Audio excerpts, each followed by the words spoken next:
200 миллионов лет назад эти места сильно отличались от того, что мы видим ныне. Уральские горы горделиво возвышались над прочей частью материка. Но на протяжении долгих тысячелетий дожди и ветра постепенно разрушали их. И сегодня эти горы – одни из самых низких в мире. Впрочем, есть на Урале такое место, где природа все-таки не смогла одолеть камень. И это место – Мань-Пупунер.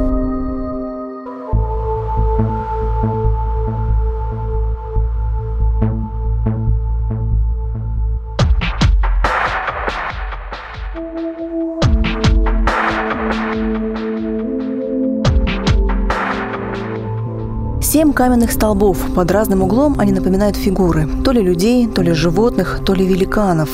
Именно их очертания когда-то и разглядели древние манси.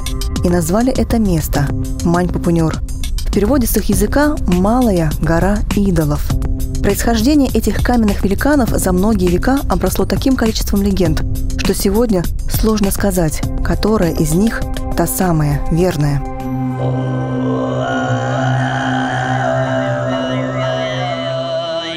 Вагулы, кочующие по Уралу со своими стадами северных оленей, рассказывают. Каменные столбы были некогда 7 великанами-самоедами. Они шли через горы в Сибирь, чтобы уничтожить вагульский народ.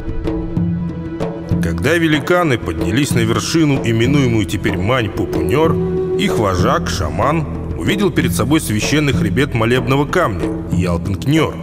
В ужасе он бросил свой барабан, который упал на высокую коническую вершину, что расположена южнее. Именно в этот момент шаман и все его спутники окаменели от страха, а коническая вершина обрела название Койп.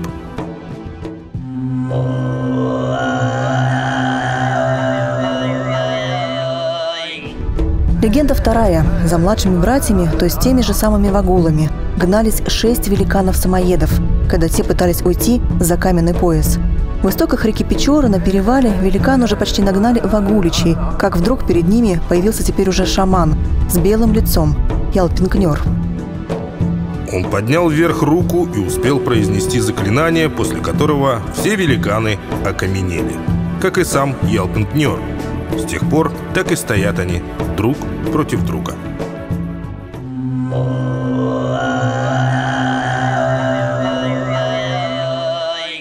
Легенда третья и, пожалуй, самая захватывающая. В далекие времена в густых лесах, подступающих к Уральским горам, жило могущественное племя Манси. Мужчины были так сильны, что один на один побеждали медведя, и так быстры, что могли догнать бегущего оленя. В юртах Манси было много мехов и шкур добытых животных, а добрые духи, живущие на священной горе Ялпинкнер, помогали Манси. Все потому, что во главе племени стоял мудрый вождь Куущай, который был в большой дружбе с духами. Были у вождя и дети, дочь красавица Аим и сын Пыгрычум. Далеко за хребет разнеслась весть о красоте юной Аим. Она была стройна и пела так хорошо, что послушать ее сбегались олени из долины Иджитляги. Услышал о красоте дочери вождя Манси и великан Торев, чей род охотился на горах Хараис. Потребовал он, чтобы Куущай отдал ему свою дочь. Но Аим, смеясь, отказалась от предложения. Разгневанный Торев позвал своих братьев-великанов и двинулся к вершине Торре-Порре-Ис, чтобы силой схватить неуступчивую девушку. Перед воротами каменного города великаны появились неожиданно. Брат красавицы Пыгрычум и часть воинов в тот момент были на охоте. Жаркая битва у крепостных стен шла целый день. Под тучами стрел поднялась Аим на высокую башню и прокричала: «О, добрые духи, спасите нас от гибели! Пошлите домой Пыгрычума!» В тот же миг в горах засверкали молнии, грянул гром, и черные тучи густой пеленой закрыли город. А великан Торев ринулся вперед, сокрушая все на своем пути. Хрустальный замок Манси рассыпался на мелкие кусочки. Их подхватил ветер и разнес по всему Уралу. С тех пор и находят в Уральских горах прозрачные осколки горного хрусталя. Аим с горской воинов скрылась под покровом темноты в горах, но под утро они услышали шум погони. И вот когда великаны уже были готовы схватить их, в лучах восходящего солнца появился Пыгрычум с блестящим щитом и острым мечом в руках, которые дали ему добрые духи. Он повернул щит в сторону солнца, и огненный сноп света ударил в глаза великану. На глазах изумленных братьев Торев и отброшенный им в сторону бубен стали медленно каменеть. В ужасе бросились братья назад, но, попав под луч щита, сами превратились в камни. Когда эти исполинские останцы предстают перед глазами, научные версии геологов кажутся мифами, а легенды – правдой. 7 могучих скал устремляются ввысь на 30-40 метров. Один из болванов стоит несколько в стороне от других, будто на самом деле противостоит оставшимся. 6 других выстроились в ряд у края обрыва. Люди, которые оказывались поблизости, часто рассказывают, когда ноги ступают на Мань-Пупунёр, многих путешественников охватывает необъяснимый страх, а сами каменные великаны при этом будто бы издают гулкие звуки, словно общаясь между собой.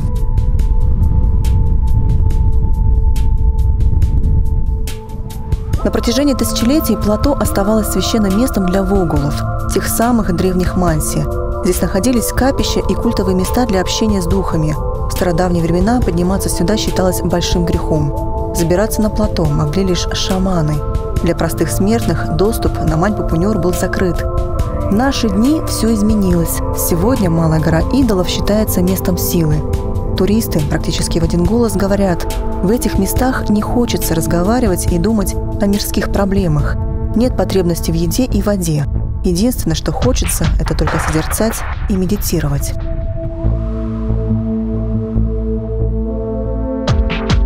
Но все легенды о каменных великанах безжалостно рушат геологи. Грозный Торев и его собратья – это всего лишь останцы.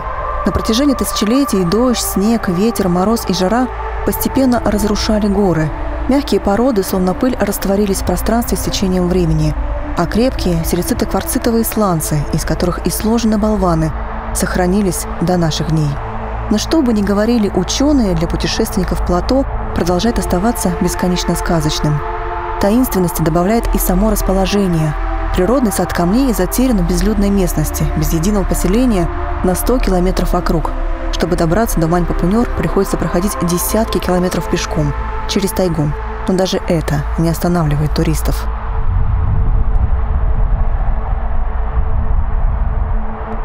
Еще недавно добраться до плато можно было 2 путями.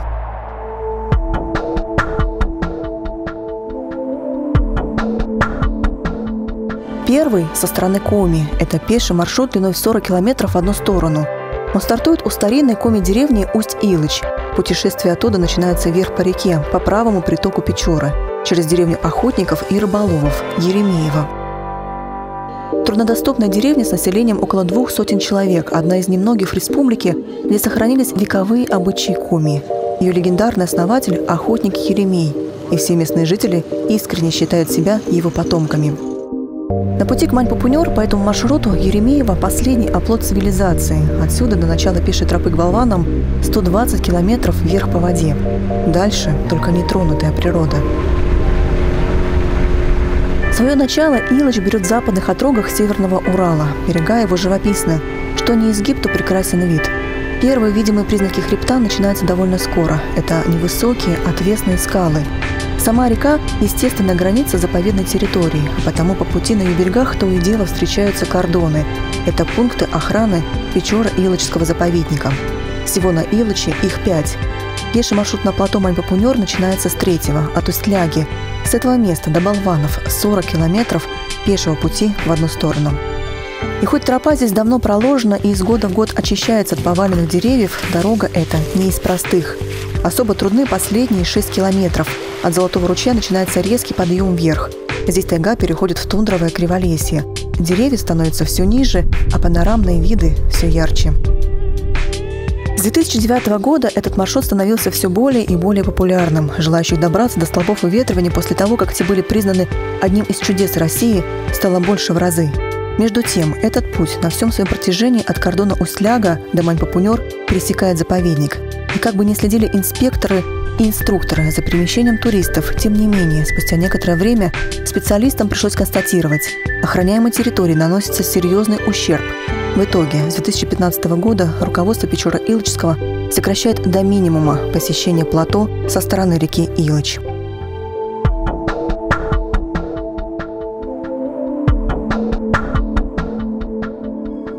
второй – заход с юга, со стороны соседней Свердловской области, куда более длинный по времени и тяжелый.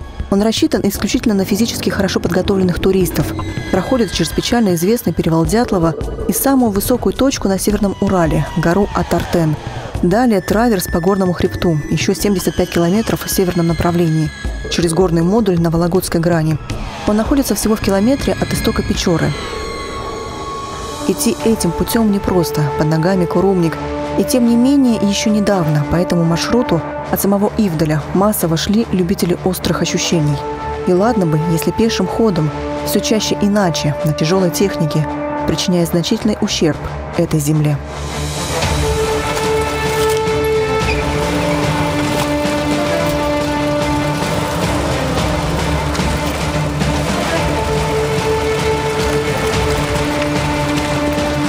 Это только одно из многих видео, которые находятся в свободном доступе сети интернет. На кадрах видно, как по старой Мансийской дороге движутся вперед квадроциклы, УАЗы и прочие вездеходы.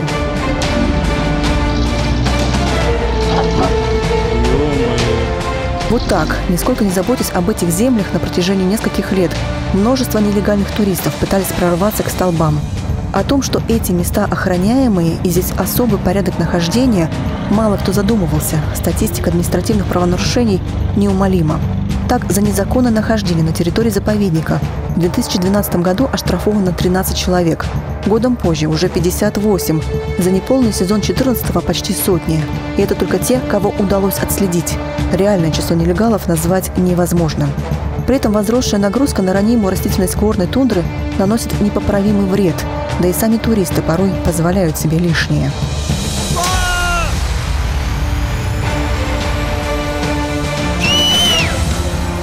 В итоге автомобильный заезд на Мань-Папунер со стороны Свердловской области с посещением перевала Дятлова, горы Атартен и истока Печоры с 2014 года официально запрещен двумя заповедными территориями, по которым лежит маршрут. Это Печора-Илочский заповедник и ландшафтный заказник Ивдельские скалы. Пеший маршрут со стороны Свердловской области также сейчас закрыт. Единственная возможность попасть на плато с той стороны Урала легально – вертолетом, через официального туроператора.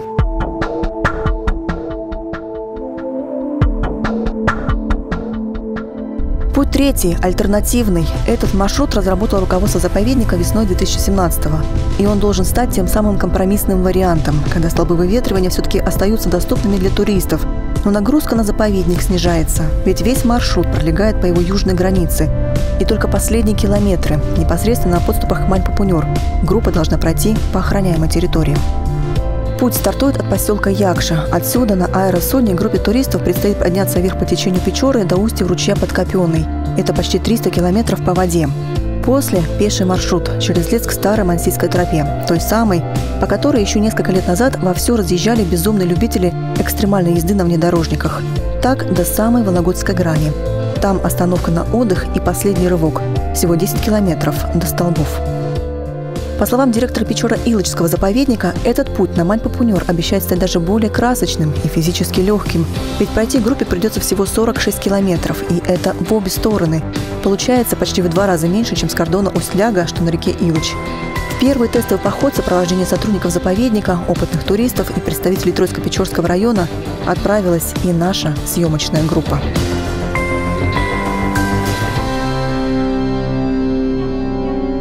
14 июня 2017-го. Все мы собираемся в точке старта, в центральной усадьбе заповедника. Уже здесь путешественников ждет немало интересного. На экологической тропе длиной 4 километра можно познакомиться с различными видами таежной флоры. В музее природы узнать обо всех видах животных, птиц и рыб, обитающих в заповеднике. Орлан, белохвост, беркут, белая сова и лиса. Всех этих обитателей Печора-Илочского можно рассмотреть в мельчайших деталях. А это чучело бурого медведя имеет свою интересную историю. Поздней осенью 1971 года на помойку в усадьбе заповедника стал наведываться косолапый. Несомненно, что в поселок повадился ходить шатун, которого надо было обезвредить. Охотники, добывшие в итоге медведя, обнаружили, ко всему прочему, он оказался еще и каннибалом. Убил своего собрата и поедал его. Но особняком в экспозиции стоит соболь. Благодаря этому мелкому, но ценному промысловому зверьку в свое время и появился заповедник. На рубеже прошлых веков местные охотники едва не истребили его полностью. Организация целого ряда крупных отечественных заповедников имела целью охрану ценных пушных зверей, прежде всего соболя, основного источника валютной пушнины России.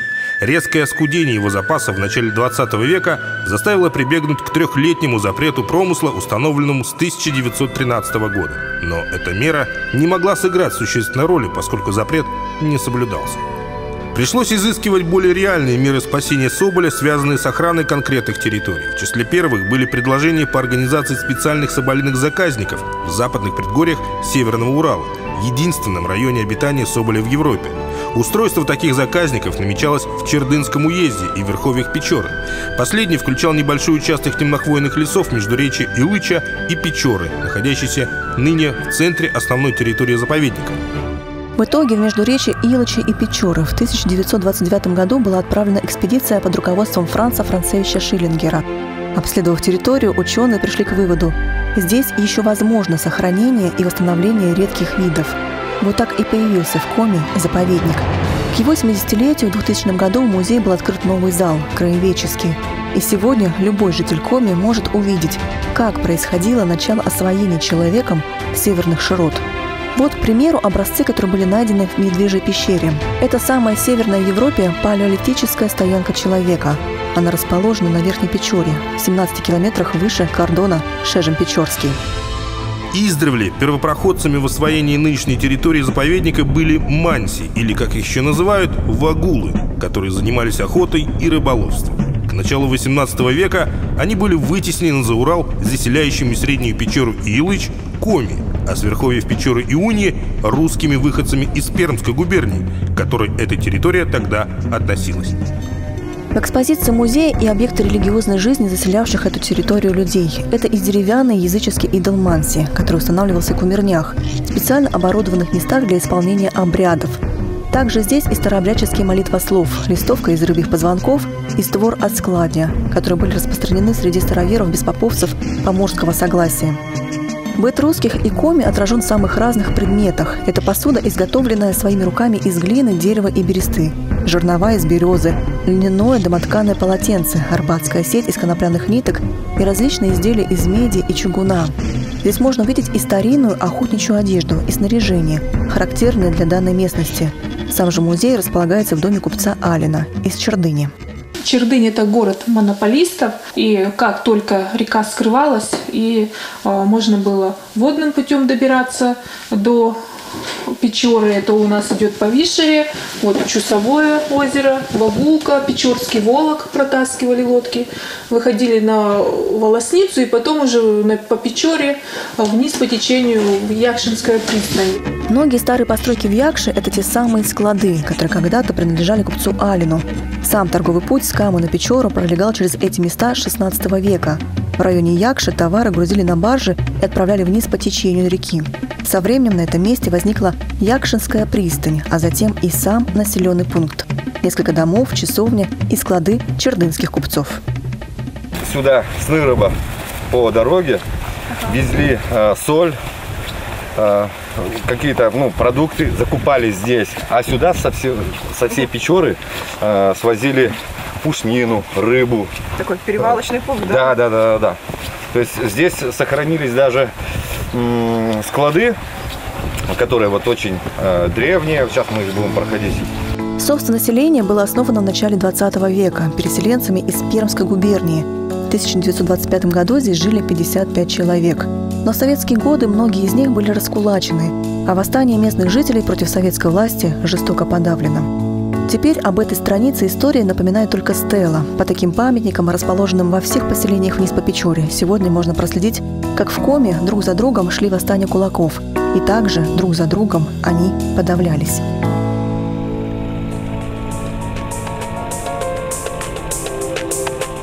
Немало интересного в Якше и на другом берегу. Здесь расположена первая в мире лосиная ферма. Она была создана в 1949 году с одной лишь целью – сделать лосей домашними животными. Эта идея была не нова. В различных районах Сибири были обнаружены многочисленные наскальные рисунки сахатых, которых люди пасут, ведут в недоустках и используют в санных упряжках.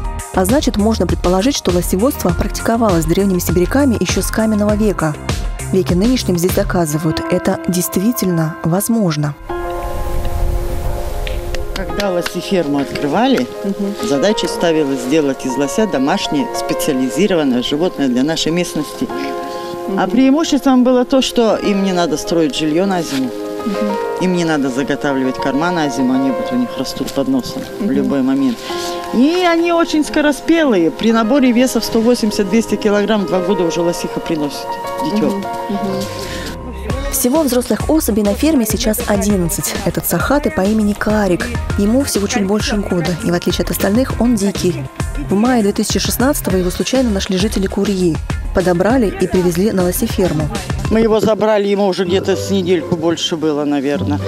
И без всяких проблем он и в наш коллектив влился, и спокойный. Зимой, если наши лезут, нас атакуют, людей атакуют, то это спокойный такой мальчик. На лосиферме Карика приняли с большой радостью. У него другая кровь, а это очень важно. Ведь до этого здесь все сахатые, по сути, были родственниками, а это не лучшим образом сказывается на потомстве. Весна 2017-го для лосифермы оказалась богатой. На свет появилось сразу 4 малышей. Вот девчонки, один мальчик. Ой, какие хорошие.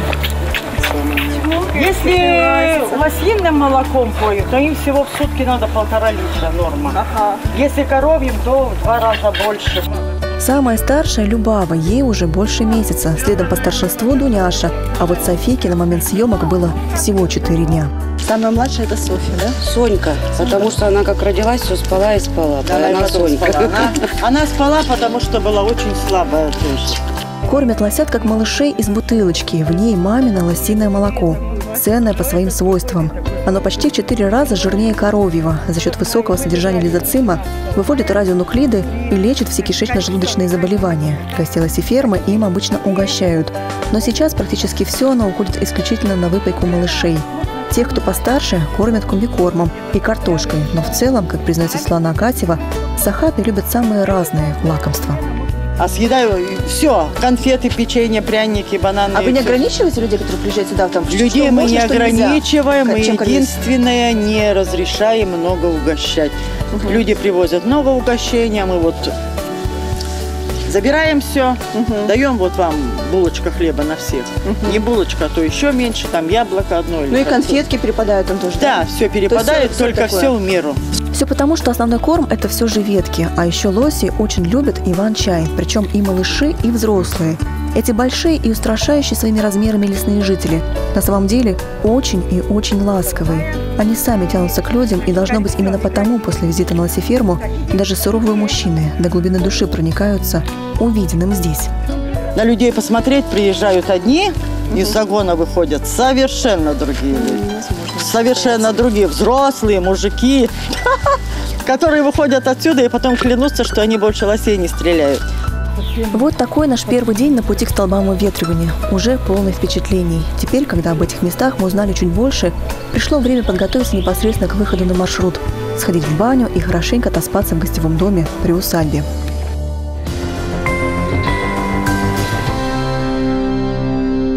В путь. В 8:50 наша группа грузится в Хивус. 7 туристов с рюкзаками наперевес.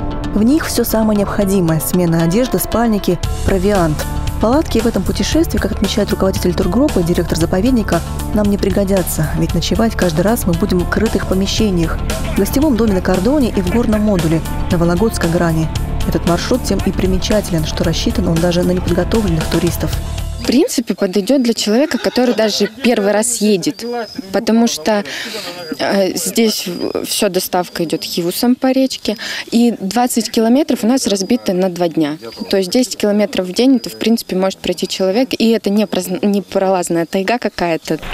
Весь первый день – это расслабленное состояние. Пока Хивус движется вверх по течению, туристы могут вдоволь любоваться видами и фотографироваться. Эти места живописны. Через 2 часа первая деревня – Волосница. Она была основана еще в 1671 году жителем Чердыни Семеном Девятковым на торговом пути из Прикамья на Печору. Позже организаторы обещают в рамках этого тура устраивать экскурсию по деревне, угощать туристов чаем и домашней выпечкой. Но мы движемся дальше, вперед. Там за горизонтом еще немало интересного. Мы будем проезжать еще несколько деревень. Последняя деревня у нас будет Устюнья. Это одна из наиболее древних поселений на территории Печоры. примерно конец 16-го, начало 17 века. Кроме того, были найдены более древние свидетельства о том, что здесь жили люди. Это знаменитый Униинский клад, который вот показывали в Сыктывкаре, металлические фигурки, которые были найдены в Устюнье, которые датируются 4-6 веком нашей эры. То есть и тогда здесь была цивилизация, жили люди. Через 1,5 часа от Волосницы Курья, основанная русскими крестьянами из Пермской губернии во второй половине XIX века. В начале 20-го здесь строили суда для купеческих караванов, направлявшихся вниз по Печоре. А это Пачгино. Именно здесь планируется остановка на обед будущих участников маршрута. Деревня живет натуральным хозяйством. Жителей всего 11 человек, а поголовье коров и овец самое большое в Троицко-Печорском районе. Но мы продолжаем движение.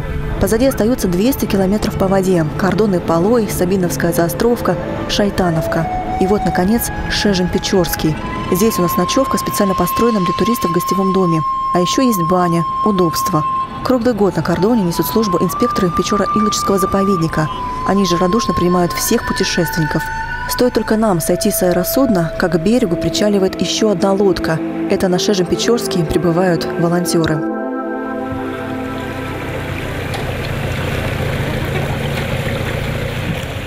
Руководство заповедника прибегает к их помощи уже 2-й год подряд. Молодые крепкие парни и девушки приезжают в Печора-Илочский со всей России. Они помогают обустраивать тропу к плато, работают на кордонах и лосиферме. 2 недели трудовой вахты, чтобы увидеть Мань-Пупунёр. Работать едем бесплатно, голодать, чтобы только посмотреть. Сергей Онегин уже опытный волонтер, сам из Дзержинска, объездил уже почти всю Россию. 2 года назад он решил бросить работу и посвятить свою жизнь поиску ощущений. Как признается, все из-за дикого эмоционального голода. И вот теперь он пытается его компенсировать. В Коми приехал целенаправленно, чтобы не только увидеть одно из чудес России – плато Мань-Пупунёр, но еще и соприкоснуться с первозданной чистотой. Чего ты вот сам для себя ожидаешь? Честно, редкости, то есть какой-то уникальности. То есть, потому что там, где много людей, как бы на самом деле все загажено. Алтай очень сильно сейчас загажен. И хочется вот какой-то, вот, не знаю, девственности даже, скорее всего, от природы. Какой-то нетронутость. Здесь экологически чистое место. Здесь вон лишайник у Снея растет, это показатель экологии. У Снея растет только там, где кристально чистый воздух. Вот так, за разговорами с волонтерами и инспекторами заповедника и подходит к концу 2-й день.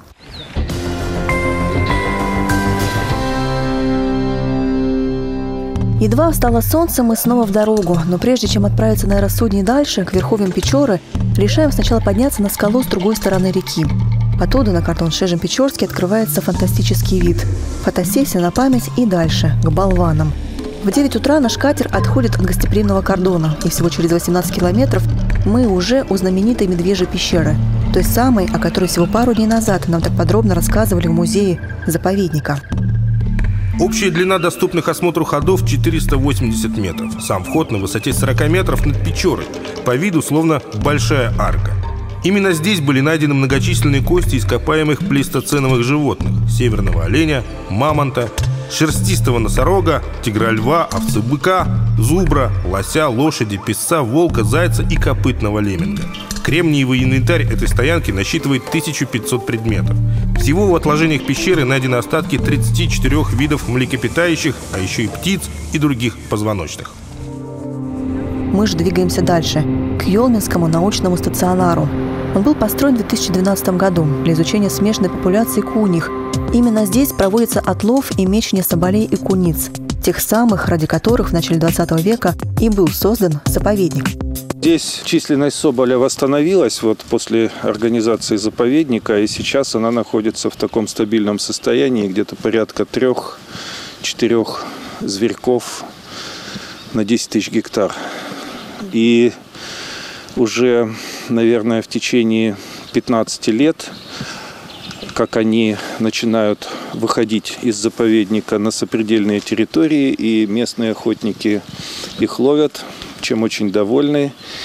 И для них как раз заповедник – это дом родной. Они считают, что заповедник – это большое благо, потому что до организации заповедника за соболями ходили за Урал. Здесь соболя не было практически совсем.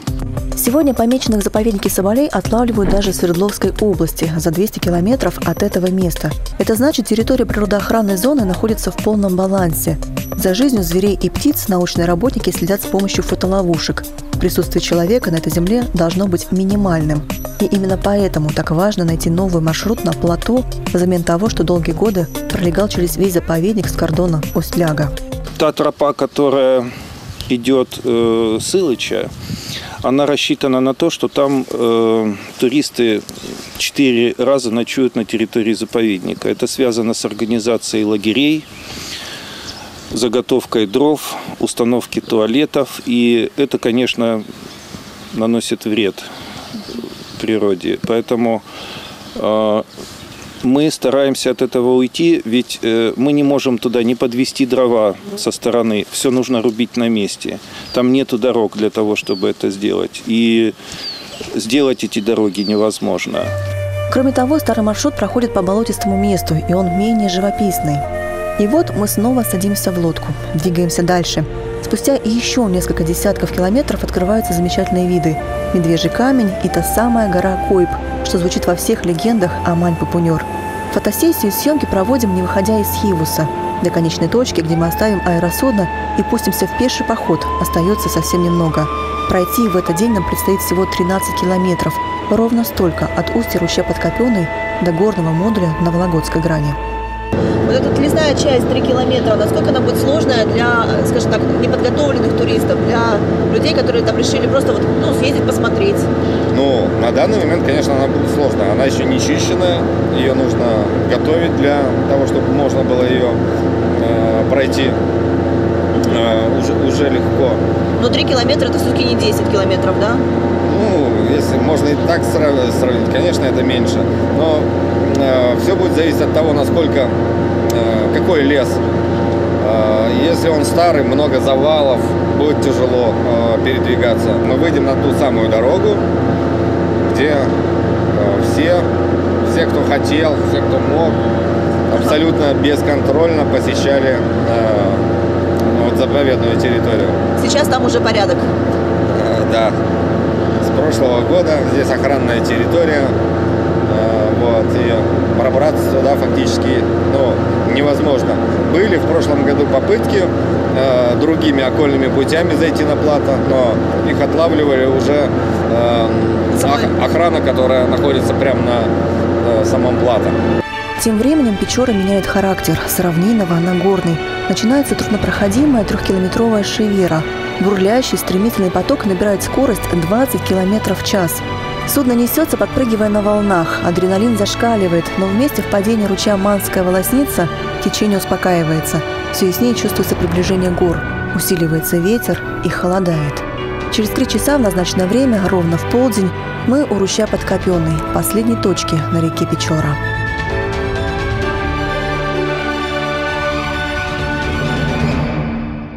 Ну вот мы и добрались до верховья Печоры. Позади 1,5 дня пути, 300 километров на Хивусе. Сейчас наша задача немножко передохнуть, собраться силами. И дальше вот через этот лес 3 километра мы пойдем пешком, там до дороги, а потом уже выйдем на Вологодскую грань.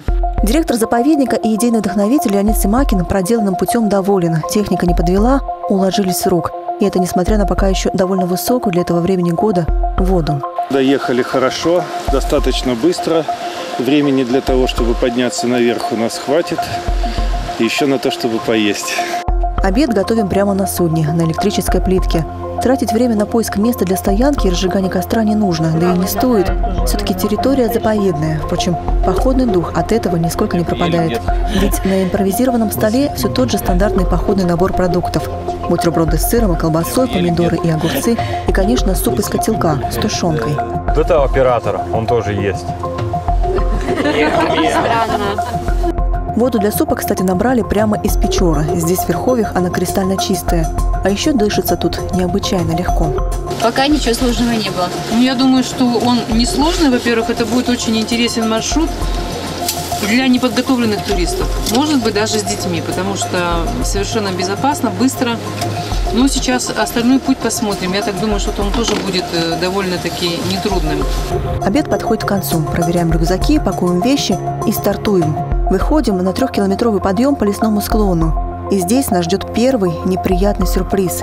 Идти тяжело, кругом снег, а еще и следы медведя. Идем диким лесом. Местами снег, местами вот такие вот лужи. Без резиновых сапог вообще никак.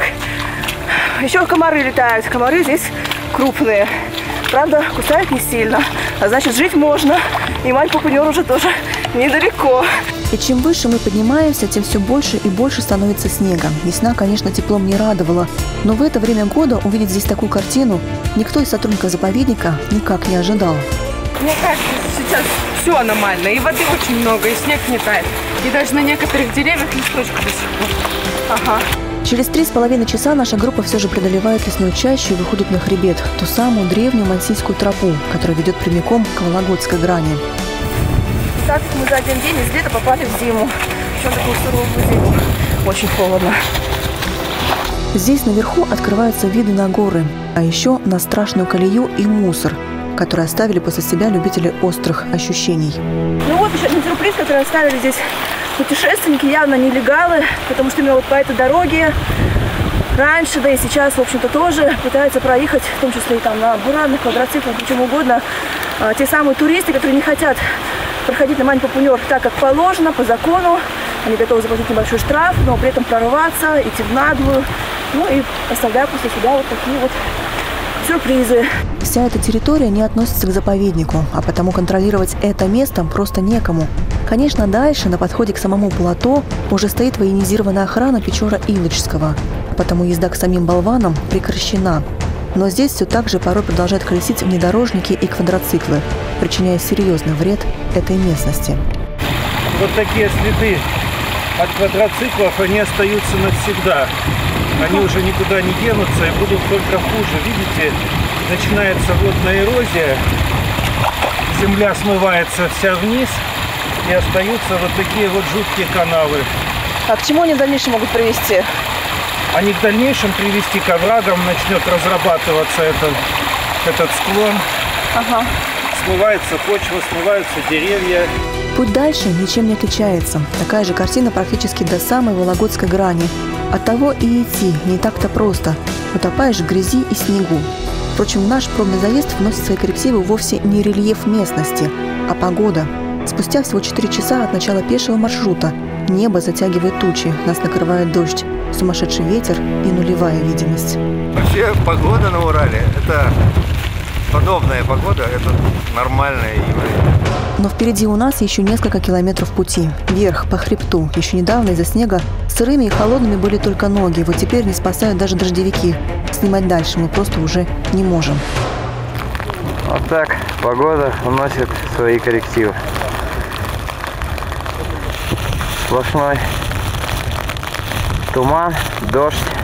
В таких условиях дорога во много раз тяжелее и кажется бесконечно долгой. Последний километр мы идем буквально на автопилоте. И когда силы уже практически на исходе, спустя еще 4 часа подъема, сквозь туман на горизонте показывается первая постройка. Один из элементов горного лагеря на Вологодской грани. Теперь у нас есть крыша над головой, печь, сухие дрова и вода. Мы спасены.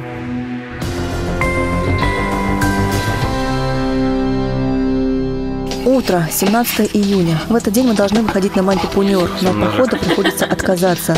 Наши вещи еще не до конца просохли. В горах по-прежнему туман, изморозь, а в ручье, который нужно переходить на пути к плато, очень много воды, не перейти.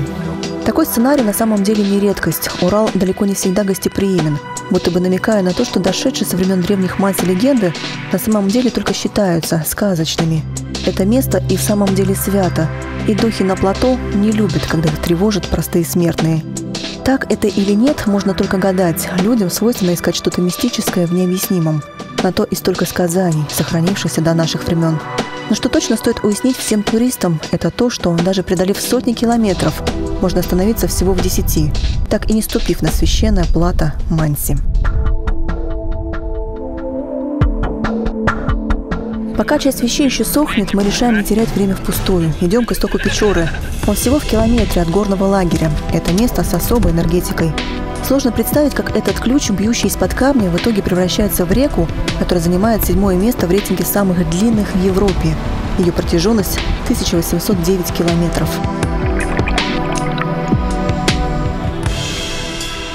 Буквально, если брать по руслу реки Печоры, буквально через 10 километров мы начинали уже сплав по ней. Уже ширина реки составляла вот ширину катамарана нашего. И мы потихоньку, выскакивая в мелких местах, где-то протаскивая, начинали уже сплав через него. Отсюда по прямой до плато Мань-Папуньор 8 километров. По дороге, которая ведет с этого места к плато, расстояние 10 километров. Идем дальше, к месту расположения знака Европа-Азия. Уральские горы протянулись с севера на юг на многие тысячи километров, разделив с собой две части света – Европу и Азию. И на всем их протяжении стоят пограничные столбы – обелиски, установленные людьми с одной лишь целью – подчеркнуть исключительность этих мест. Каждый из них сооружался в честь какого-либо события, и каждый имеет свою историю. Знак у истоков реки Печора – один из них – плоский чугунный круг в виде земного шара. Вообще такие места привлекательны для туристов, подобные знаки. И вообще их нужно установить возле таких контрольных точек туристических маршрутов. Это и восхождение на Народу, граница там проходит. И, конечно, сами по себе эти знаки будут привлекать к себе внимание туристов. Здравствуйте! Прыжок из Европы в Азию и обратно – это добрая традиция, без которой этот поход уже кажется немыслимым. Вот так, всего за сутки мы побывали во всех 4 временах года, а еще в 2 частях света. Возвращаемся в лагерь, ужинаем, собираем вещи, делимся впечатлениями. Погодные условия, они так очень сильно влияют на километры, они их просто удлиняют. Вот реально, да, вот сегодня даже быстрее доходилось как-то. Да, сегодня мы да? буквально за несколько, вот я не знаю, шагов, да, минут, написано, вот эти таблички мы увидели. Вчера мы после них шли. Кажется, но бесконечно. Мы этот маршрут выбирали долго. Мы ходили разными путями и через Мань-Папуньор спускались к Печоре, и отсюда. И вот этот маршрут, он, пожалуй, единственный, который не пересекает больших ручьев, идет по относительно сухим местам, не вылазит на курумники. Поэтому я считаю, что это оптимальный вариант. Леонид Семакин делится планами. В будущем руководство заповедника собирается установить рядом еще одну дополнительную палатку – каркасную и утепленную, на тот случай, если здесь, на Вологодской грани, будут пересекаться сразу несколько туристических групп. Пока же в горном лагере установлено 3 модуля, которые в сложные метеоусловия могут стать приютом как минимум для 12 человек.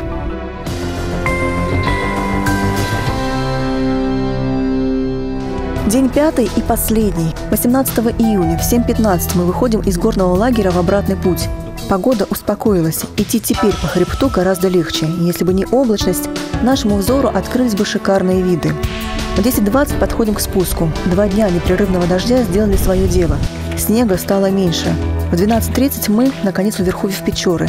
Там, где нас все это время дожидался Хивус. Весь путь обратно занял всего 5 часов против 8 туда. И вот мы снова на аэросудне, движемся по реке обратно. Опять шевера, красочные виды и разговоры о прошлом, настоящем и будущем. Рассказы о Чердынском тракте, по которому раньше добирались люди. Теперь он не проезжий, но ведь вполне перспективный с точки зрения туризма, подчеркивает Леонид Семакин. Мы с директором Вишерского заповедника уже думали об этом, чтобы организовать такой маршрут заповедный от Вишерского заповедника наш, да. А как? Так же тоже получается на Хивусах, на лодках? Каким образом? Там на катере, потом пеший переход, и здесь уже, потом нашим транспортом. Тоже может получиться очень интересный маршрут.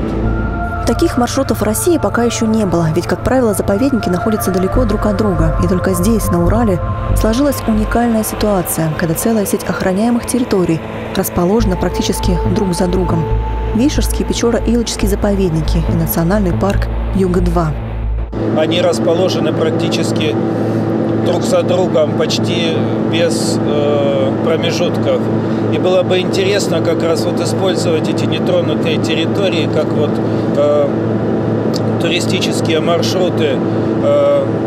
Пермяки предлагают такой уральский маршрут по горам, тоже очень интересный, который может быть. Все это надо пробовать, организовывать. Коми в плане развития туризма повезло. Нашему региону не нужно что-то создавать искусственно. Красотами нас щедро одарила природа. А история заселения, покорения Севера со всеми ее легендами и сказаниями будет интересна во все времена. Ведь и мы за время этого путешествия к мансийским болванам так и не смогли для себя до конца определить, где в этой истории истина, а где вымысел. И кто знает, может, тот самый ветер, который так отчаянно завывал практически весь наш путь, это и есть отголоски того гула, который издают астанцы, общаясь между собой.